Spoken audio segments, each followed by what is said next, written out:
बिस्मिल्लाहिर्रहमानिर्रहीम। अस्सलाम वालेकुम। बात करेंगे कि सुप्रीम कोर्ट ऑफ पाकिस्तान ने 3 अप्रैल को जो सोमोटो लिया उस पर जो समाअत हुई उसका तहरीरी हुक्मनामा जारी कर दिया गया है। 8 पैराग्राफ हैं, उनमें क्या लिखा गया है उस पर मैं आने से पहले एक आपको रिक्वेस्ट करूँगा कि मैं अगली जो वीडियो करूँगा आपसे 3-4 घंटे बाद जो अपलोड करूँगा वो आपने ज़रूर देखनी है। वैसे तो आप सब लोग जो रेगुलर सुनते हैं आप जानते हैं कि मैं 2 चीज़ें मैंने कभी नहीं कही, 3 चीज़ें। कभी मैंने ये नहीं कहा कि मेरी वीडियो आखिर तक ज़रूर सुनिएगा, कभी मैंने ये नहीं कहा कि चैनल को सब्सक्राइब करें, कभी मैंने ये नहीं कहा कि मेरी फ़लाँ वीडियो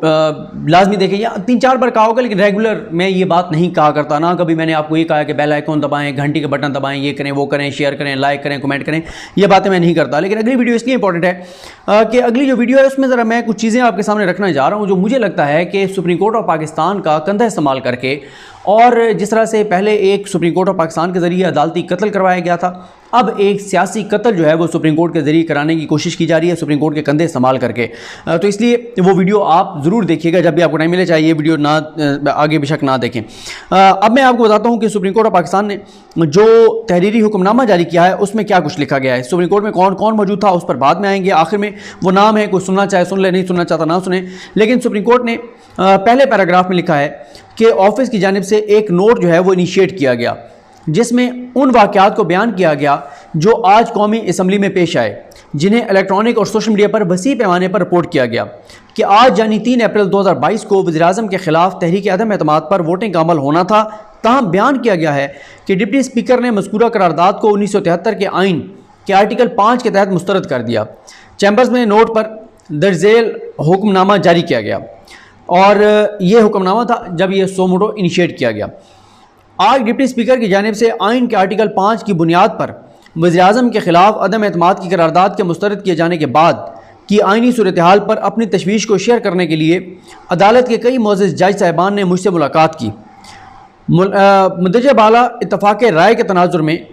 आइन के आर्टिकल 184(3) के तहत इख्तियार को इन्वोक किया जाता है ताकि अदालत के सामने ओरिजिनल प्रोसीडिंग्स का आगाज़ किया जाए, जिसकी समाअत chief justice of Pakistan justice Ijazul Hasan और जस्टिस मोहम्मद अली मज़हर पर मुश्तमिल बेंच करेगा। ये जो सोमोटो इनिशिएट किया उमर बंदयाल साहब ने, चीफ जस्टिस पाकिस्तान ने, उसका ये नोट था।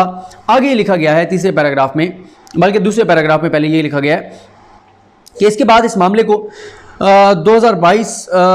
के सोमोटो केस नंबर 1 के तौर पर रजिस्टर कर लिया गया और आज ही समाअत के लिए मुकर्रर कर दिया गया।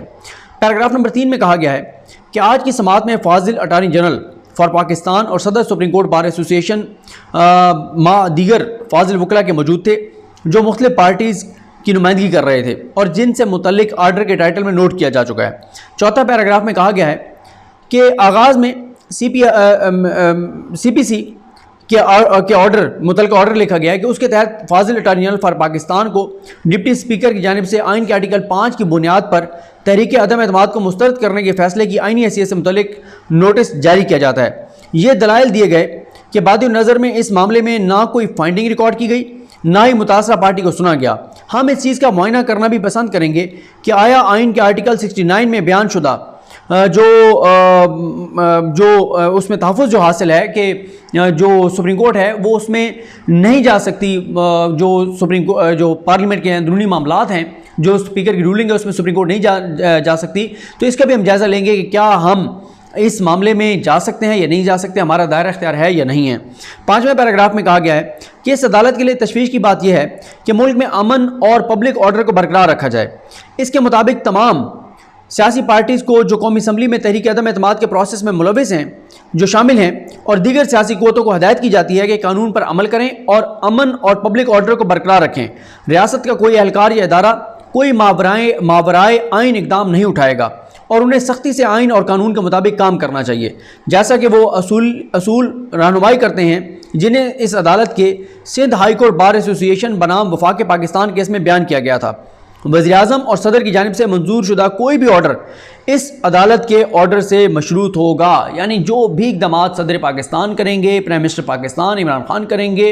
वो मशरूत होंगे सुप्रीम कोर्ट के इस फैसले से कि अगर सुप्रीम कोर्ट इस रूलिंग को दुरुस्त करार देती है या कहती है गलत है लेकिन हम इसमें नहीं जा सकते, जो भी आउटकम होगा इस फैसले का, उस आउटकम के मुताबिक उनका जो है वो आगे होगा, मुस्तकबिल होगा। 6ठे पैरे में कहा गया है कि हमें आगाह किया गया है कि पाकिस्तान पीपल्स पार्टी और सुप्रीम कोर्ट बार एसोसिएशन ने इसी मामले पर आर्टिकल 184(3) के तहत आइनी दरखास्तें दायर की हैं। इनमें जो रिस्पोंडेंट्स हैं उनको भी नोटिस जारी किए जाएँ और उन तमाम सियासी जमातों को भी नोटिस जारी किए जाएँ जो 2022 की आईनी पिटीशन नंबर 2 में पहले ही हमारे सामने हैं, यानी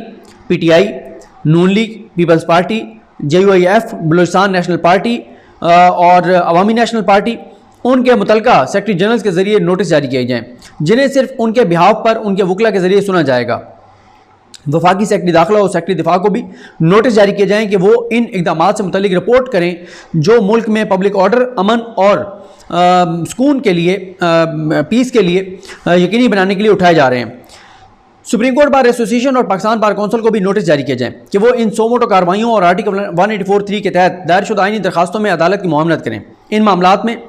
अटॉर्नी जनरल पाकिस्तान को भी नोटिस जारी किया जाए। 7वें पैराग्राफ में लिखा गया है कि एडवोकेट आज़म नज़ीर तारड़ ने कहा है कि पंजाब के नए वज़ीर आला के इलेक्शन के लिए पंजाब की सूबाई असम्बली की कार्रवाई आज के लिए मुकर्रर थी। पंजाब असम्बली के डिप्टी स्पीकर ने किसी वजह का हवाला दिए बगैर इस कार्रवाई को दूसरी तारीख के लिए मुलतवी कर दिया है। MPs की एक बड़ी तादाद इस वक्त भी पंजाब असम्बली के ऐवान के अहाते में है, जिससे ऐवान के अंदर और बाहर नाखुशगवार सूरत पैदा हो रही है।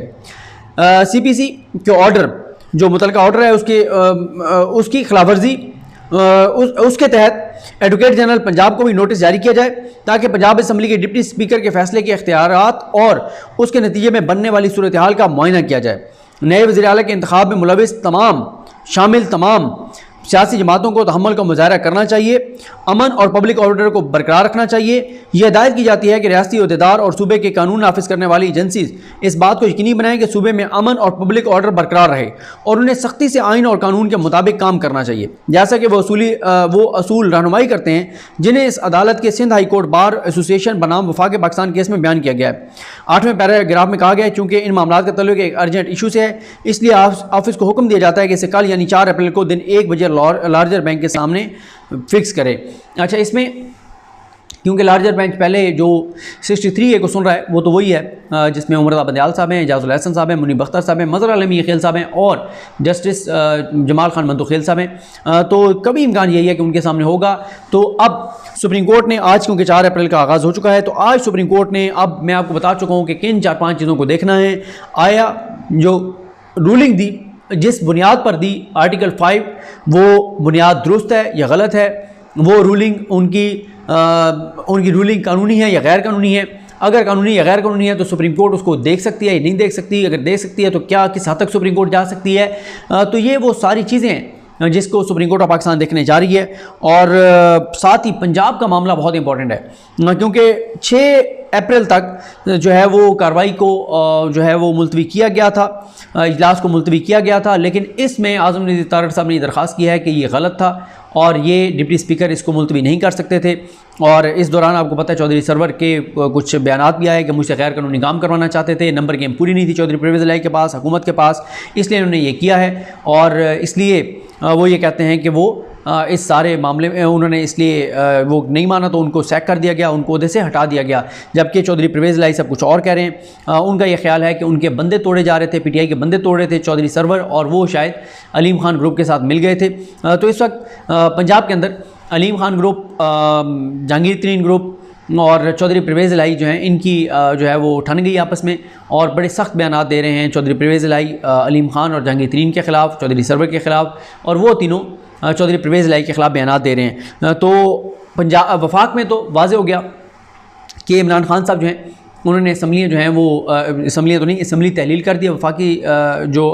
हुकूमत है उसको और कौमी असम्बली को तहलील कर दिया है और वफाक की हुकूमत ख़त्म हो गई है। इमरान खान साहब आर्टिकल 94 के तहत कंटिन्यू कर रहे हैं, लेकिन सूबाई असम्बलियाँ जो हैं गो के अभी अदम एतमाद क्योंकि KPK में नहीं आई, KPK असम्बली तहलील हो सकती है। यहाँ पे ज़रा इमरान खान साहब के लिए मुश्किल होगा पंजाब में, क्योंकि अगर चौधरी परवेज़ इलाही जो है वो मुंतखब हो जाते हैं तो चौधरी परवेज़ इलाही शायद असम्बलियाँ डिज़ोल्व ना, पंजाब असम्बली डिज़ोल्व ना करें। अगर वो ये डिज़ोल्व नहीं करते और सिर्फ KPK हो जाती है, उधर से सिंध भी नहीं होनी, तो बड़ी एक अजीब सी सूरत हाल हो जाएगी कि क्या सिर्फ कौमी असम्बली के इलेक्शन होंगे और सूबाई असम्बलियों के नहीं होंगे। तो एक अजीब सी सूरत हाल है और यही वजह है कि एक मुल्क में आइनी बहरान की सी कैफियत है और इसलिए सुप्रीम कोर्ट की तरफ सब नज़रें हैं। सुप्रीम कोर्ट ने इस पर फैसला करना है और सुप्रीम कोर्ट का फ़ैसला ही पाकिस्तान के मुस्तकबिल के जमहूरी सिस्टम के हवाले से फ़ैसला कौन होगा, क्योंकि सुप्रीम कोर्ट से जो अपोजिशन को बहुत ज़्यादा तवक्कुआत हैं, यकीन दहानी तो नहीं कह रहा, यकीन है कि सुप्रीम कोर्ट जो है वो जो कल वाले इक़दाम थे उनको उसके ऊपर स्टे दे देगी, उसको रिवर्स कर देगी और फ़ैसला दे देगी, और इस तरह से हुकूमत जो है बहाल हो जाएगी, असम्बलियाँ बहाल हो, कौमी असम्बली बहाल हो जाएगी और दोबारा अदम एतमाद होगी। शहबाज शरीफ वज़ीर-ए-आज़म बनेंगे और फिर उनका जो मंसूबा है उसको पाया तकमील तक पहुँचाएँगे। ये कुछ चीज़ें हैं, मुझे अपनी दुआ में याद रखें। अल्लाह करीम हम सबका हामी नासर हो। अल्लाह हाफ़िज़।